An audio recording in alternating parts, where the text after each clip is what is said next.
All right, let's just start for a really quick, a few housekeeping items. We have prepared an amazing event for you. We hope you learned a lot for what you're going to hear here today. Um, just so you know, our feature discussion between Nicole and Bianca will not have a Q&A section, but we encourage you to join the networking tables at the end. I will talk more about a little bit more about the breakout sessions later, and I'll explain how to join any of that. Each one of our speakers will have their own breakout session in which you can ask them any questions and just get them to know a little better. We will also have three other networking tables led by the Alliance Center, Peace Jam, and Sierra Club. Like I said, I will provide a little bit more instructions on how to join those later. Um, so let's get us started. Um, Thank you very much for joining us on this Earth Day. It is truly an honor that you have chosen to celebrate this very special day with us. Let's not sugarcoat it. It's been a heck of a year. So first and foremost, thank you for being here, for staying strong, for caring for your community, and for daring to dream of the better days that are coming. On this Earth Day, let's give ourselves the gift of wonder. Let's allow nature to amuse us and to follow the path to discover her enchanted beauty. Let nature heal us. Let nature give us the solace we crave, the acceptance we need, and the happiness we deserve. Remember that it's not a coincidence that when it felt like the world was falling apart, we looked to nature for comfort.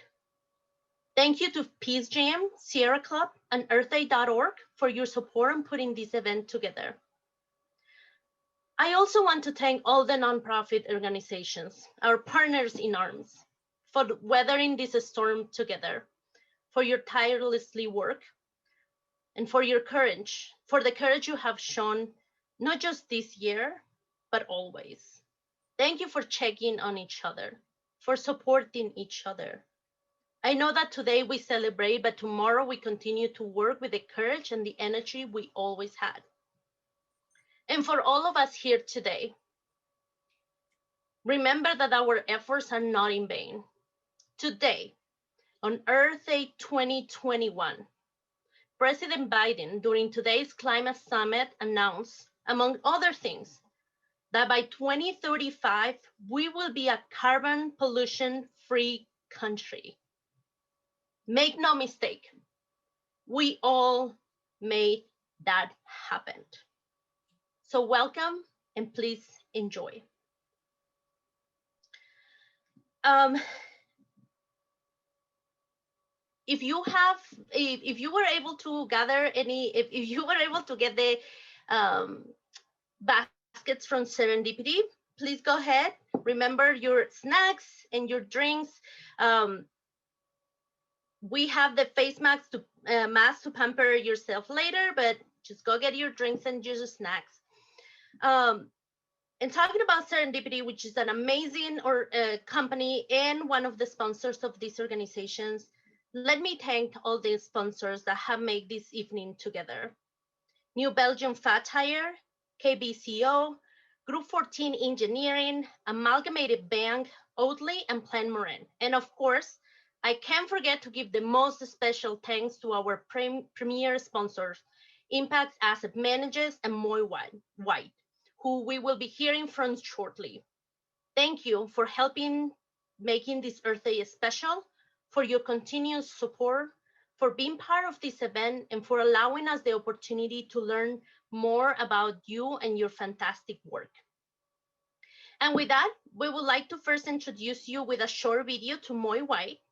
After the video, we'll have a few short words from Brenna Simmons and Anj, the Alliance Center Executive Director, and followed by Molly Ross from Earth Day, who will give a toast. Please enjoy the video. At Moy White, we are at the forefront of a new energy era. We participate in an industry that benefits our communities with new jobs and clean air.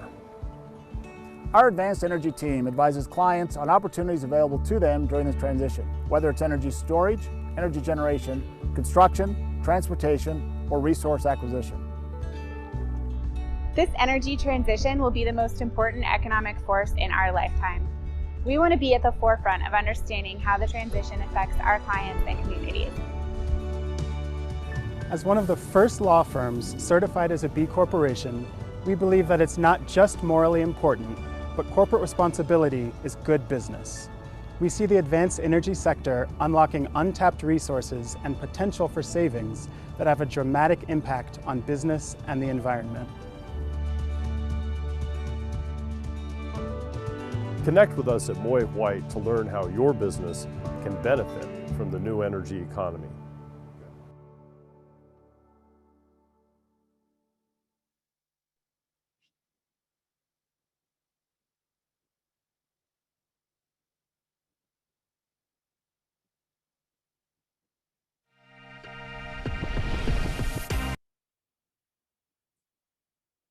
All right, well, thank you so much to Moy White for your sponsorship and support of this event. We really appreciate it. Happy Earth Day, everyone. It's the 51st anniversary, and it's wonderful to celebrate with you. My name is Brenna. I'm the Executive Director of the Alliance Center, and I was so hopeful and inspired by all the wonderful announcements we heard this week from Biden's carbon reduction commitment. And I don't know if y'all caught this, but the miners union actually endorsed Biden's energy policy as long as it comes with job skills transition training, which is absolutely amazing. Before I get to the land acknowledgement, I want to take just one quick moment to share with you a bit more about the Alliance Center for those of you who aren't familiar with our work. We were founded in 2004 with the purpose to bring people together to solve social and environmental problems. These are problems that are so big, no one organization can do it alone. So we spent the last 17 years building a vast network across many different sectors to bring people together to advance solutions at the intersection of environment, economy, community. Thank you so much for joining us today.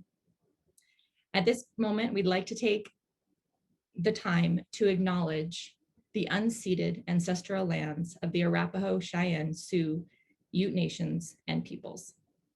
These lands were also a site for trade, gathering, and healing for numerous other Indigenous tribes. We recognize Native and Indigenous peoples as the original stewards of this land and our presence among their descendants who still dwell within it. We pay our respects to the Indigenous and Native elders, past and present. We take a moment to consider the many legacies of colonial violence, displacement, migration, and settlement that have brought us to this current moment. We'd also like to take a moment to honor those who have lost their lives over the last year to COVID and acknowledge the great time of transformation that we are living through. If you would please join me in a moment of silence. If you feel called, you can turn off your microphone and your camera to fully experience this moment.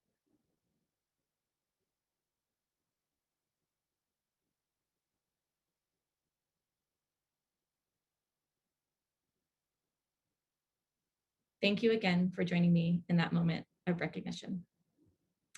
And now it's my privilege to introduce Molly Ross. She's a board member of earthday.org and a longtime friend of the Alliance Center, and she'll be leading us in a toast to honor Mother Earth and this year's theme, Healing Through Nature. Molly? Hello, everyone, and welcome to Earth Day 2021 from earthday.org. Very excited to have you all here. I think this is going to be a great program. And I'd just like to take a moment to say that this year obviously was a very, very difficult year for a lot of people. We were scared, we were isolated, and we were sideswiped in a lot of ways. But we made it through, and we came through stronger, a lot stronger. And now I think there's a new optimism brewing amongst all of us. I'm sensing it. I hope you all are sensing it. I think, as Isa said, we all took solace in nature. We went out in nature, we walked, we looked around us, and we saw a connection that we've been missing for a long time to this earth. So here's to Earth Day in a new spirit of optimism and forward thinking and innovation, and looking forward to sharing this with all of you. From earthday.org to you all, a toast to Earth Day. Thank you.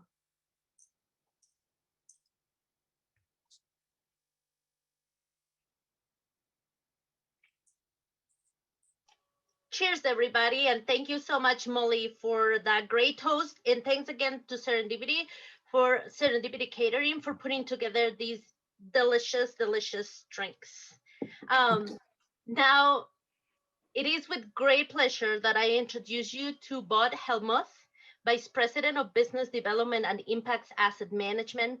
Bob, thank you for being here and for your continued support. We sincerely appreciate it. Thank you very much, Isa and Brenna and the whole team at the Alliance Center. It's great to be participating today.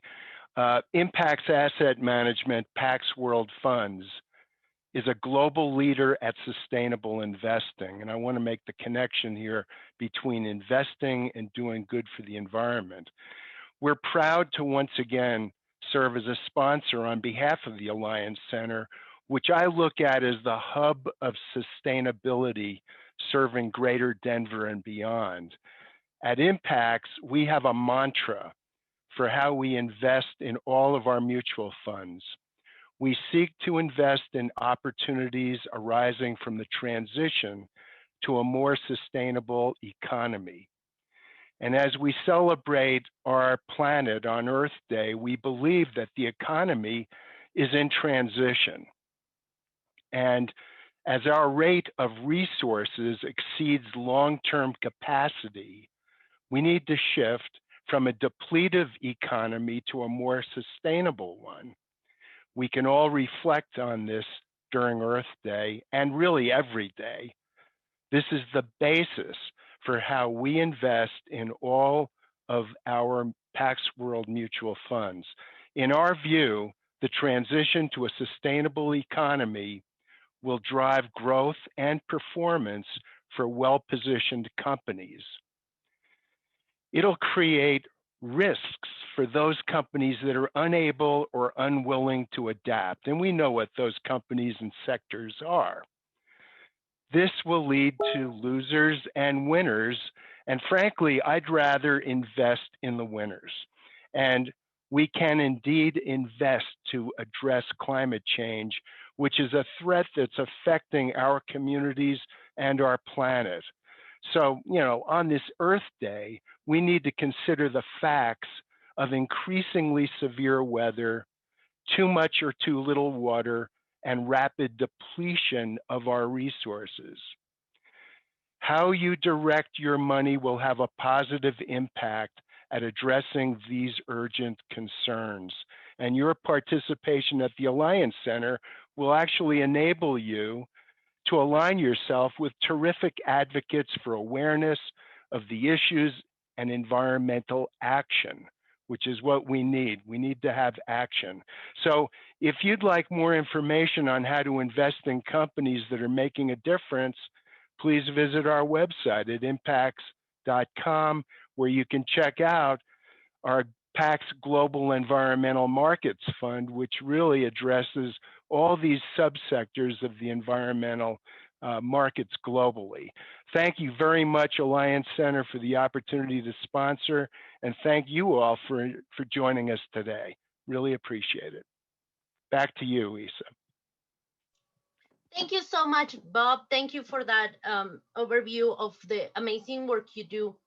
So now, without further ado, we're going to start our conversation with Nicole Jackson and Bianca Acosta. Bianca is a community outreach manager at the Grow House and a member of Denver Sustainability Advisory Council for Community Adaptation and Resiliency. Nicole Jackson is an environmental educator, Next Generation Advisory Council member, National Parks Conservation Association, and an avid birder. Welcome to you both, and thank you so much for being here.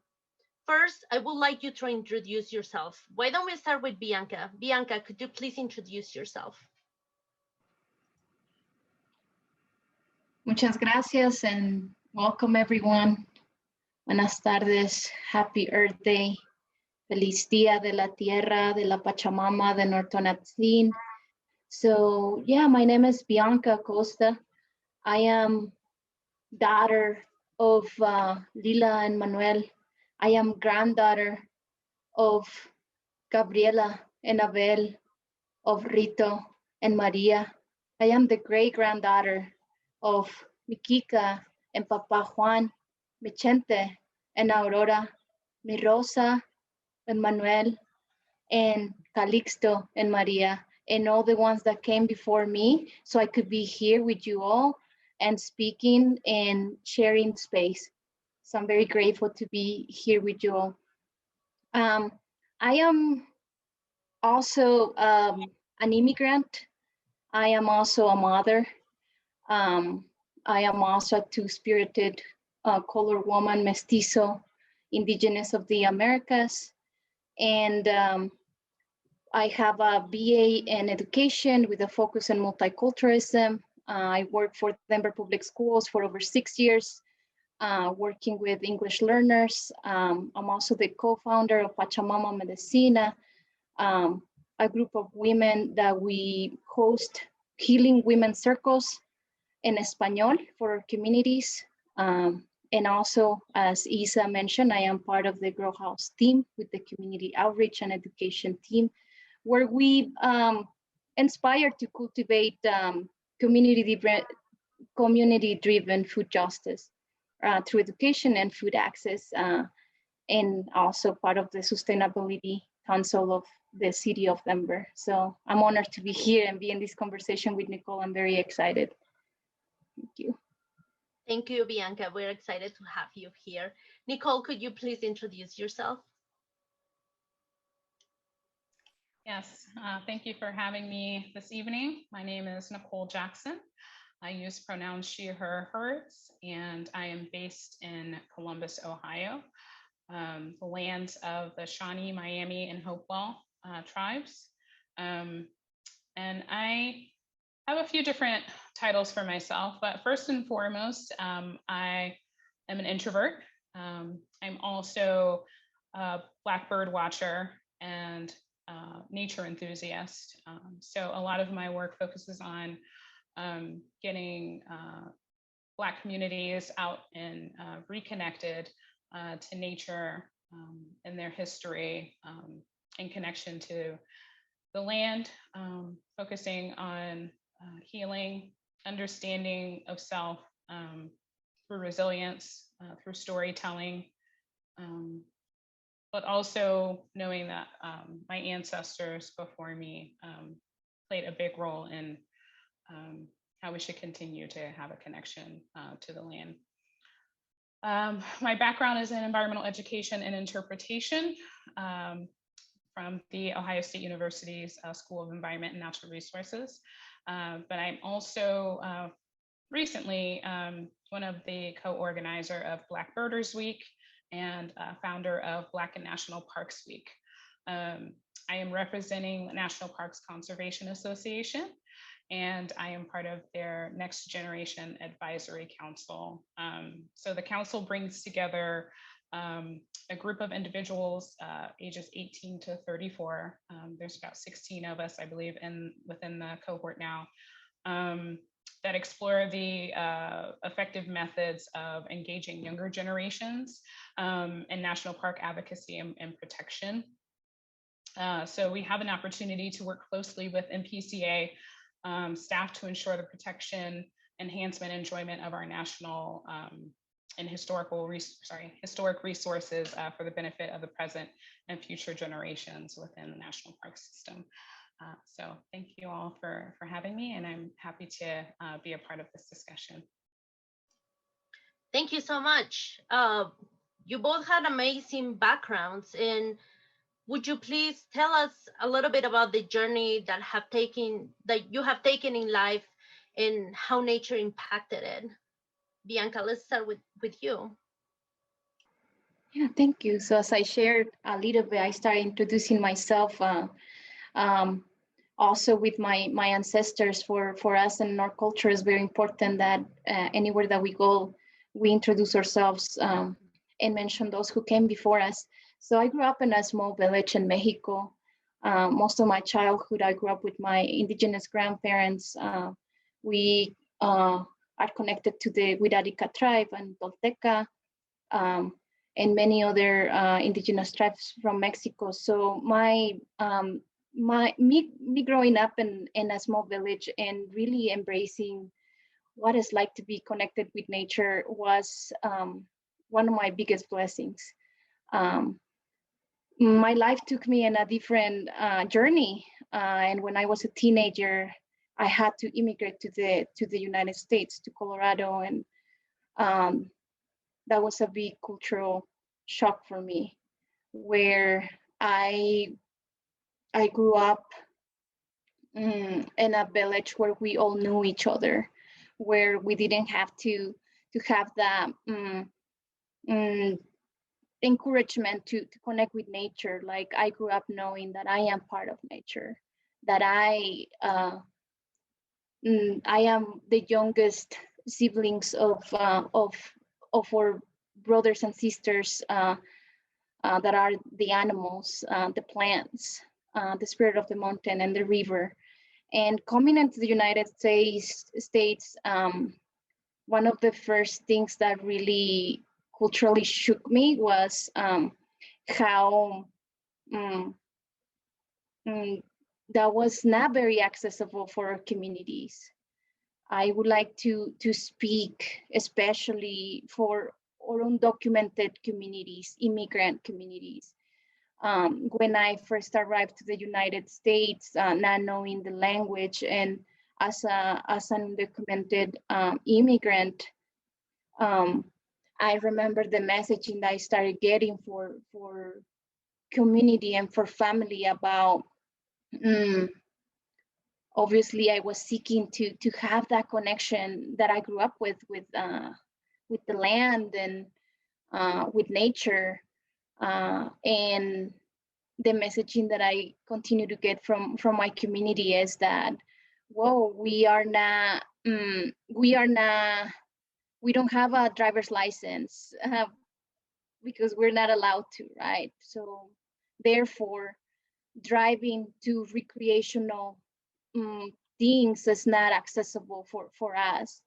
Also, like, even going to parks, as a person of color, that was always the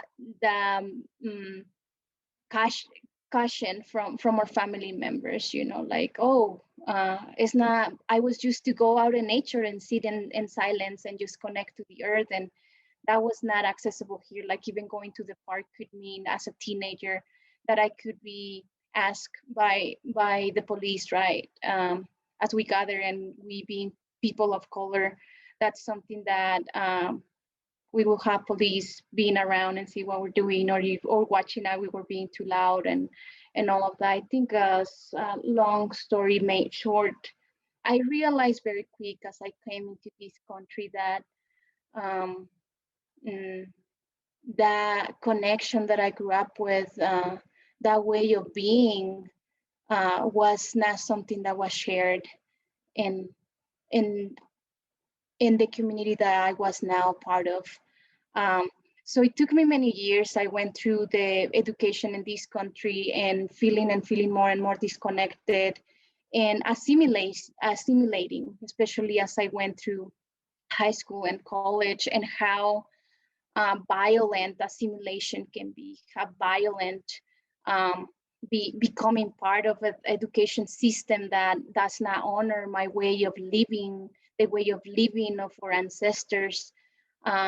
It threw me into a really deep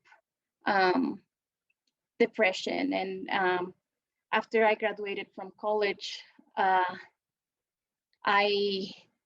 had the opportunity to visit Peru and the Amazon rainforest, and as a college program. And when I was there and I started to see the children just being one with nature, just like I grew up, I started to remember that who I am, where I come from, the wisdom of my ancestors, and how valuable what I had to bring was anywhere that I was, even though I was in a different country. But still, I started to remember that no matter where I am, Mother Earth is always sustaining me. So as I came back again from this trip, and with all of these revelations and memories that I had to put away to fit in, I felt like I had to do that.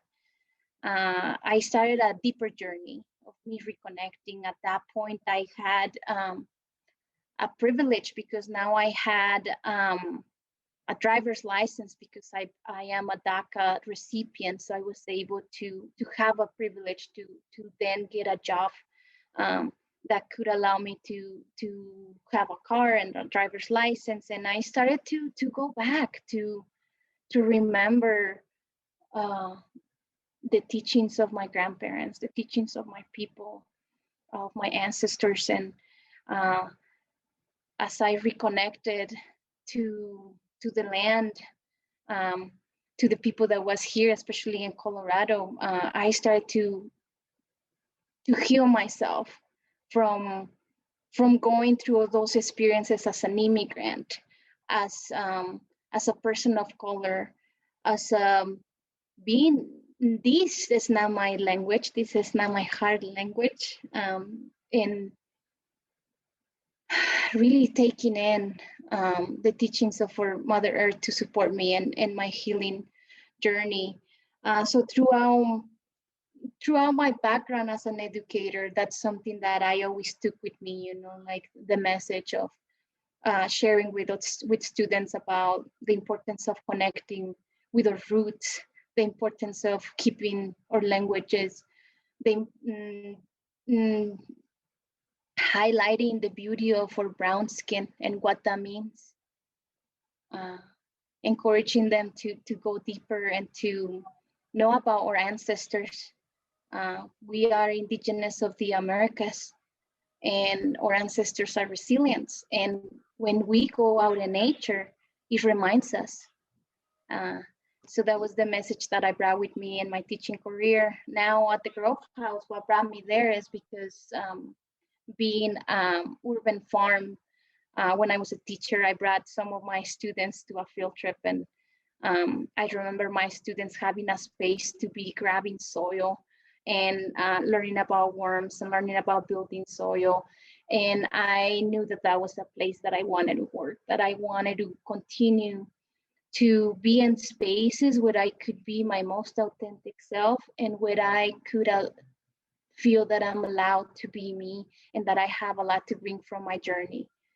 So yeah, it's been a blessed journey, and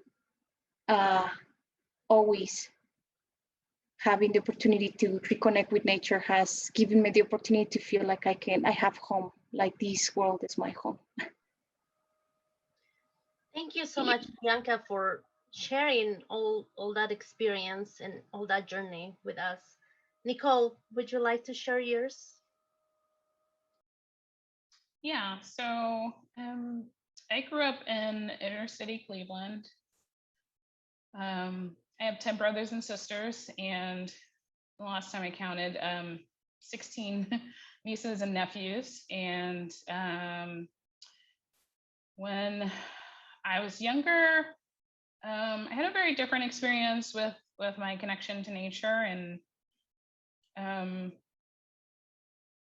don't really have a lot of memories of me being very, very young and doing a lot of things out in nature, but because of my experience in the foster care system, that kind of shaped who I am today. So at a really young age, maybe 5 or 6 years old, I was in foster care, and at the time there was only 6 of us, and my mom was a single parent raising us, and we were divided up into twos, and I was with my older sister, and we were split up.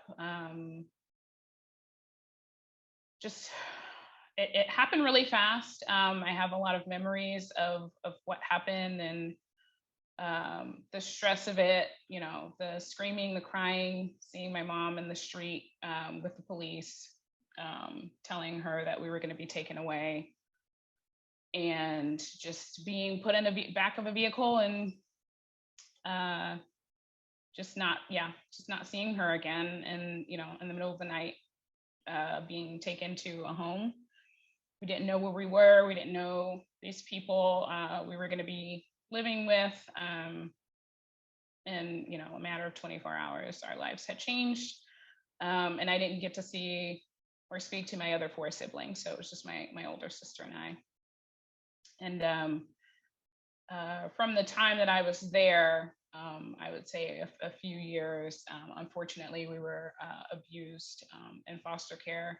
So for me, nature was my therapy, my go-to, from the abuse,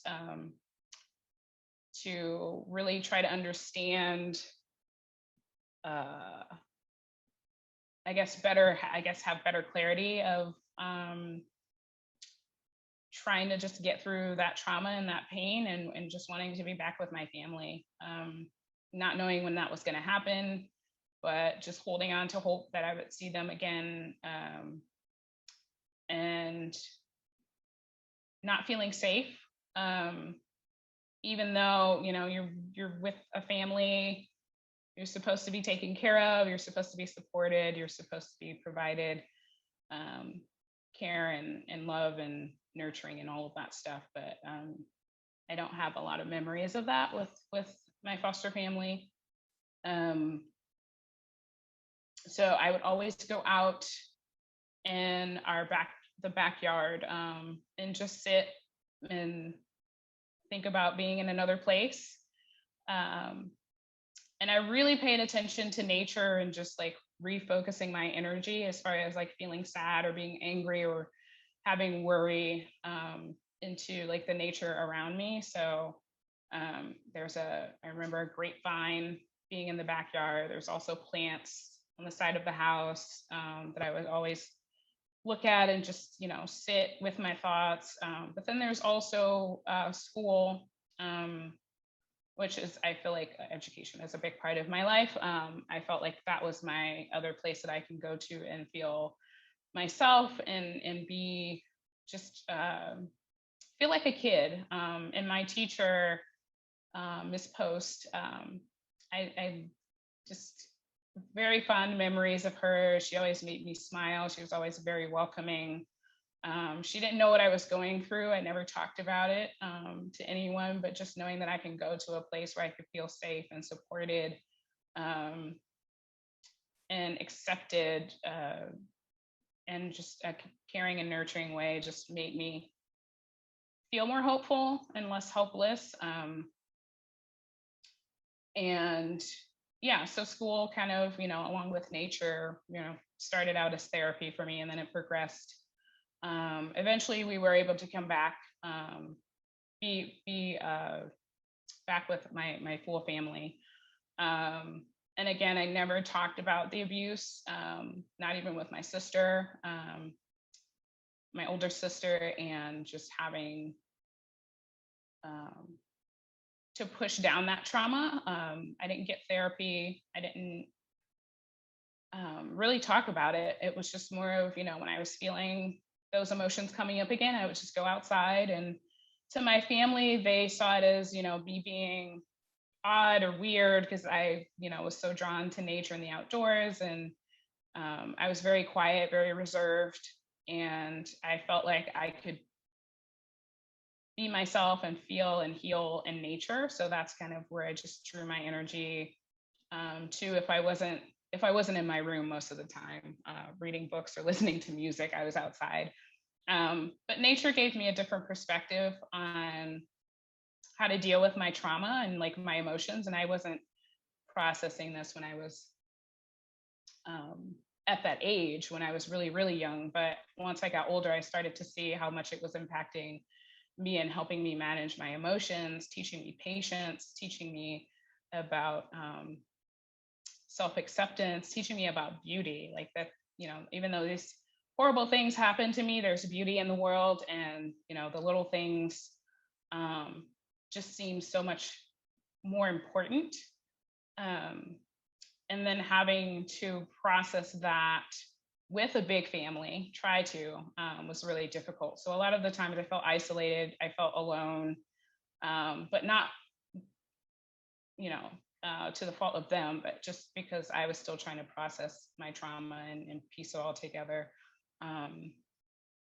So then eventually, I mentioned to my mother what had happened to me, and she was just crushed. She was just broken because she felt like she couldn't be there to protect me and just be there. But I never blamed my mom. That wasn't her fault at all. And eventually I stopped blaming myself. But nature really put me in a headspace to be able to move forward and to really value myself and like show up for myself and fight for myself. There was a point where I thought about suicide before the age of 10. But nature always just showed me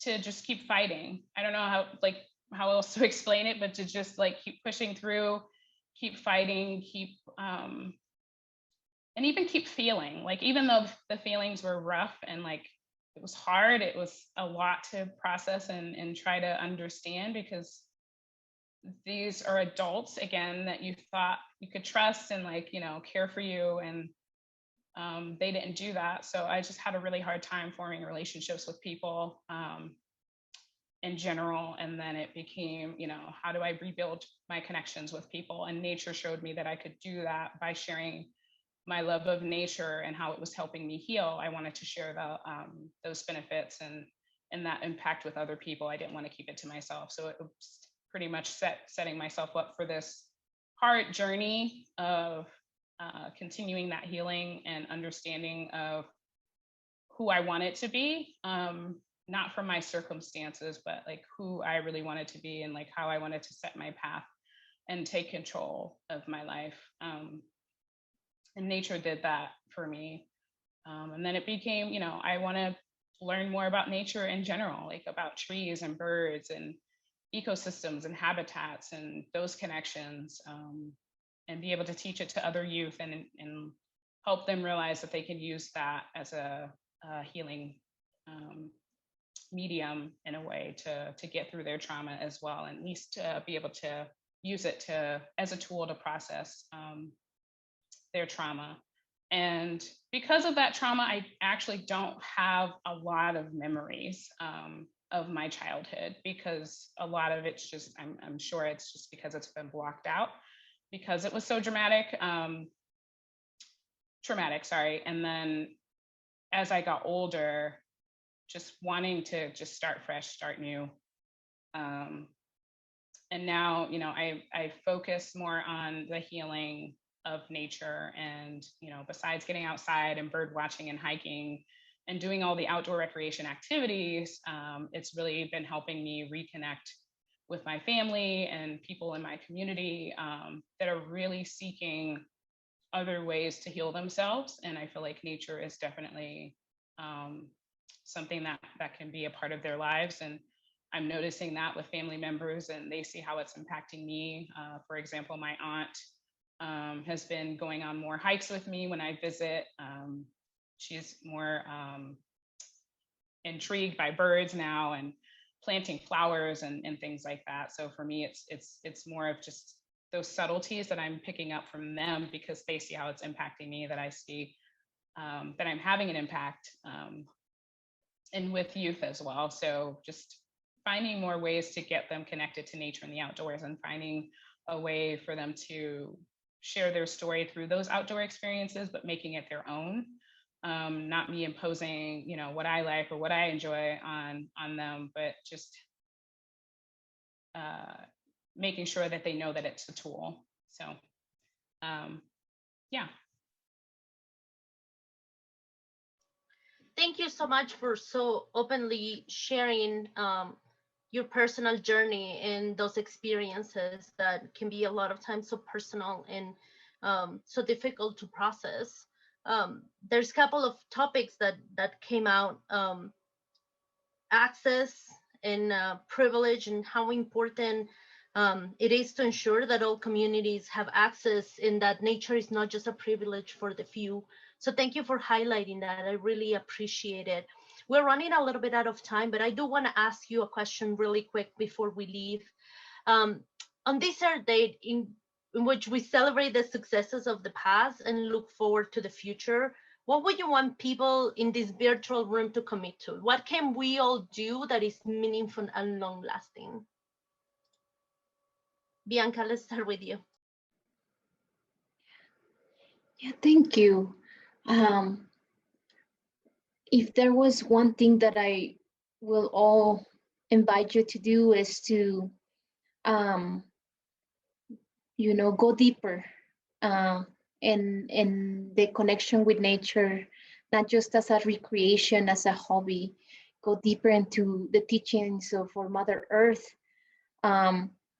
Open yourself to not just receiving the healing, but the wisdom. And I would love for all of you as well to question if you have the privilege to have access to those spaces, what are you doing to ensure that other folks also have that access? And I'm speaking more of our communities of color, for immigrant communities. And also, lastly, learn about the culture of our indigenous culture of our connection. It's beautiful, and I think there is a lot of wisdom that we can all take as we enjoy of nature and its healing and its wisdom through the lenses of our the original stewards of the land, which is indigenous communities. Thank you so much, Bianca, and thank you for being here. Nicole.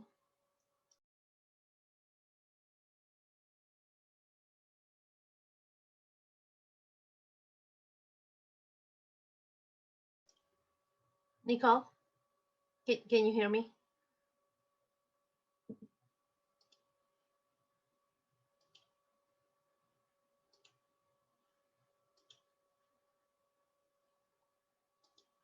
Nicole, do you have any suggestions on how people can commit and what can we all do that is meaningful and long-lasting?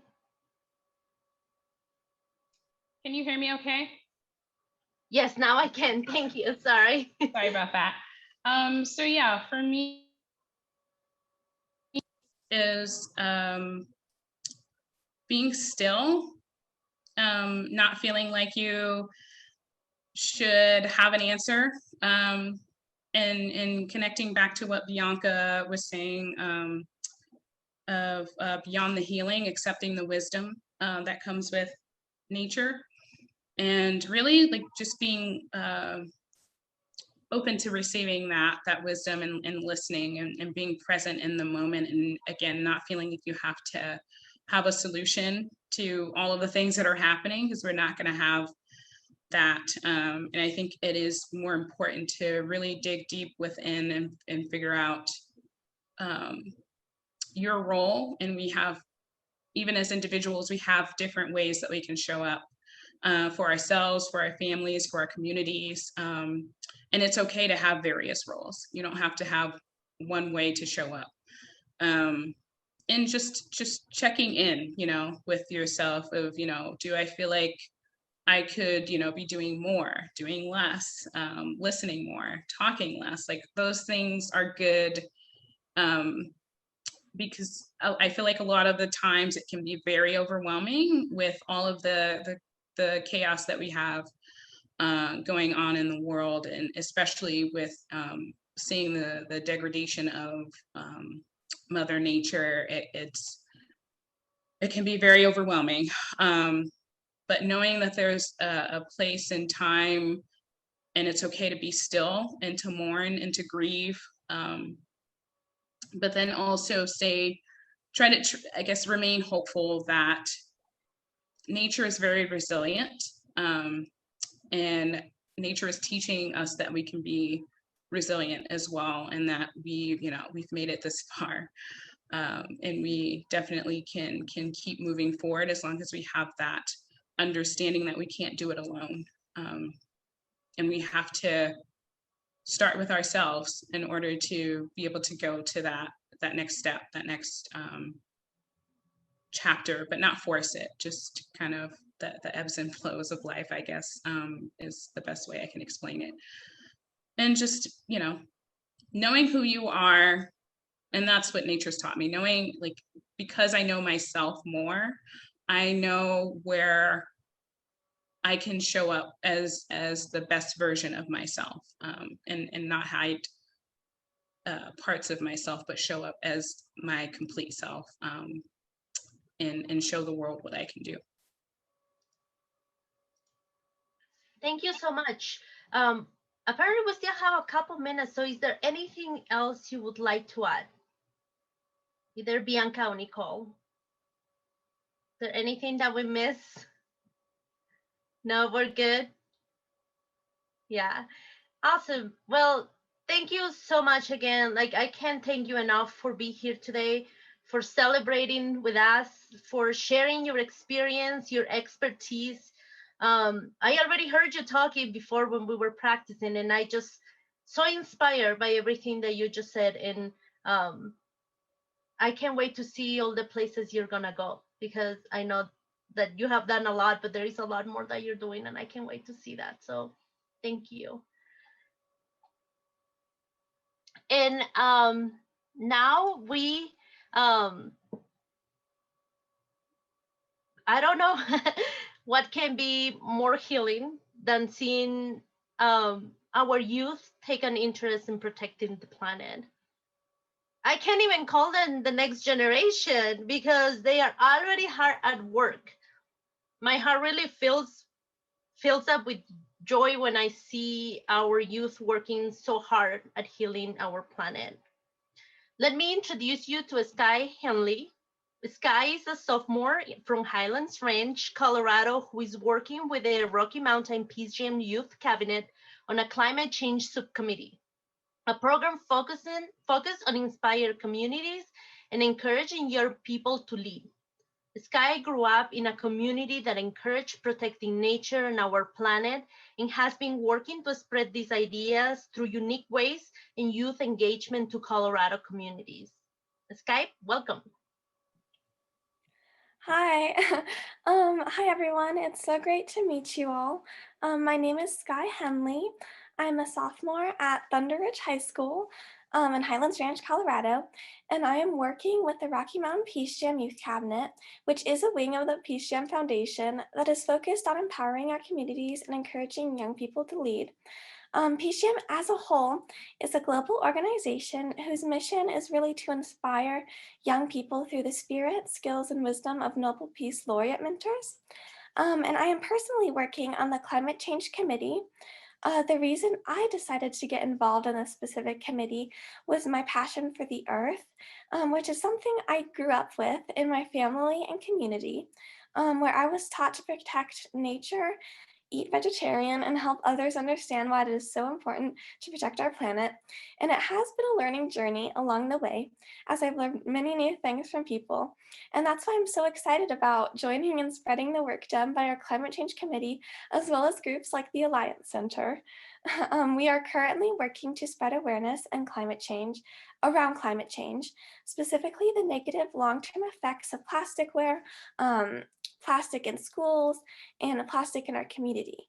And it's something so important to us in our schools because a single student is producing around 67 pounds of trash in one school year, mostly plastic. And so we as a group believe bringing awareness and discussion to and around this issue will be the most beneficial way to help and fix the negative effects of these plastics within our communities, making our nature healthier and us as well, like Nicole and Bianca were talking about. And so the youth taking climate action and getting youth involvement around this topic is so important because they are the planet's future. And so connecting today's youth to a call for action around helping improve our climate is why many of us in PJYC got involved, so that we can have an impact. We recognize and appreciate the decades-long work of many communities around this issue and want to highlight the countless young people around the world who have stepped up in recent years to protect the only earth we have. This is due to the fact that a community effort is so much stronger than just one voice. And once people are informed on a greater scale, they're actually able to make a more environmentally friendly choices. Which brings me to our call to action statements today, which are goals to start a new eco-friendly habit and incorporate it into your life and community. Things every individual can do in order to spread awareness and help our communities reduce the amount of plastic we produce. One, we must prioritize the health of our planet and ourselves before all else, which may seem very simple, but it can be extremely difficult, especially right now due to COVID-19. But by simply talking about putting our planet first, we can make a big difference in people's mindset. And second, an easy action for each of us to take is to aim to produce 5 pounds less plastic per month and continue to increase this number. Thinking of new, unique ways to produce less waste in our daily lives is extremely important, and we will be talking about how to do this in the PCM breakout room. On this Earth Day, we, the youth, would like you to commit to talking to one person about plastics in our community and refuse to use plastic for the rest of the night. But in the long run, commit to decreasing the amount of plastic you make. By first spreading awareness and then taking action, bringing youth into the spotlight and continuing our outreach, we can make an incredible impact. Thank you all so much for having me and listening. Happy Earth Day. Happy Earth Day to you too. Thank you so much. Thank you so much for being here. Thank you, PGM, for sharing all that knowledge. Thank you, Skye, for being here, of course. So next, we're actually gonna go to the breakout. Sorry. There was a lot of information that we're gonna go into the breakout session in just a minute. But before we do that, we received a lot of information this afternoon. And I don't follow if you don't remember all those insightful calls for action. Don't worry if you don't remember them all. We're going to summarize all of them and send it your way on a follow-up email. So we have the calls for actions from our speakers and Skye, and so we're gonna summarize them. So stay tuned. In the next 2 or 3 days, we're gonna send you a list of everything that you can do. But in the meantime, we do already have a list that you can take 5 for the planet. Those are actions that you can start doing today before you get any of our updated list. Make your home or workplace a living laboratory. At the alliancecenter.org, you can learn how to be a more energy efficient household. Support local companies who are doing business better. I gave you a list of the sponsors we have for this evening that so generously supported this event, but there is many other organizations, companies as well, that are doing really good work and really sustainable business. We also have accelerated regenerative recovery in Colorado. The Alliance Center has a program called the Regenerate Coalition. You can join. You can just go to our website and join the Alliance Center's influential community and support us. And like I said, we're now going to our breakout sessions. Before we do that, like I mentioned during the introduction, we have 5 networking tables this evening. Here's the list of the tables. If you have the last version of Zoom, you will be able to jump from table to table. Please feel free to do so. You're more than welcome to come and say hello to all of the tables, or you stay in one that you like. If you don't have the latest version of Zoom, don't worry, just stay in the main room, and our technical support team will manually move you to the room of your choice. I will be on the Sustainability Skills Initiative for the Alliance Center table. So if you want to come visit me, please stop by. So thank you so much. After the breakout rooms, we will come back to this main room for one closing remarks. So enjoy the networking. Thank you so very much to every one of you who joined. Let me one more time thank again our sponsor, especially Impact Asset Management and Moy White for their support. It's really fills me with hope that you all are here, that we are celebrating today. Let's make every day to be Earth Day. Thank you so much for being here, and please keep in contact. TheAllianceCenter.org, you can find all of our emails. Please keep in touch. Keep an eye for the follow-up email that we will be sending, and if you can send us your feedback as well, we appreciate it. But thank you so much for being here, and have a wonderful Earth Day. Thank you, everybody. Have a great evening.